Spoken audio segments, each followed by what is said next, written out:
देखिए, आपकी स्क्रीन पर नजर आ रहा ये शख्स कुछ जाना पहचाना लग रहा है। जी हाँ, ये सीन है नेटफ्लिक्स पर हाल ही में रिलीज हुई सीरीज ऑफ बॉलीवुड का। लेकिन अपनी abusive language, nepotism, media trials, drug raids और वल्गर कंटेंट के साथ साथ ये सीरीज अब इस सीन के कारण भी कटघरे में खड़ी हो चुकी है।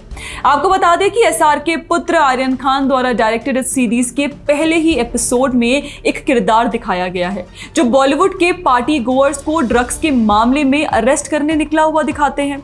ये सीन कई लोगों को लगा कि आर्यन खान के ड्रग्स केस की ही बात हो रही होगी और इसी को लेकर वानखेड़े ने रेड चिलीज एंटरटेनमेंट और नेटफ्लिक्स के खिलाफ दिल्ली हाई कोर्ट में मानहानि का मामला दायर कर दिया है। देखिए, समीर वानखेड़े वही अफसर हैं जिन्होंने 2021 में बॉलीवुड के हाई प्रोफाइल ड्रग्स केस में कड़ी कार्रवाई की थी।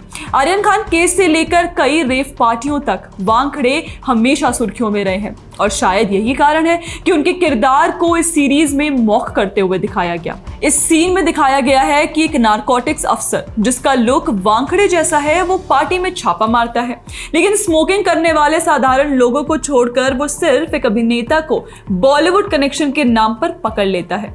सीन का नैरेशन और भी विवादित है। ड्रग्स, सत्यमेव जयते, I am part of war against drugs, I am part of NSG जैसे डायलॉग्स डालकर आईआरएस अफसर का मजाक उड़ाया गया। यहां तक कि ये किरदार सत्यमेव जयते बोलते हुए बीच की उंगली दिखाता है। वानखेड़े का कहना है कि ये ना सिर्फ उनकी बदनामी है बल्कि राष्ट्रीय प्रतीक का अपमान भी है जो prevention of insults to national honour act 1971 के तहत अपराध है। और इसी को लेकर समीर वानखेड़े का आरोप है कि इस वेब सीरीज में उनकी छवि को झूठा, दुर्भावनापूर्ण और अपमानजनक तरीके से पेश किया गया। साथ ही इसमें आईटी एक्ट और भारतीय न्याय संहिता के प्रावधानों का भी उल्लंघन किया गया है। फिलहाल उन्होंने 2 करोड़ हर्जाने की मांग की है जो टाटा मेमोरियल कैंसर हॉस्पिटल को दान करने की बात कही गई।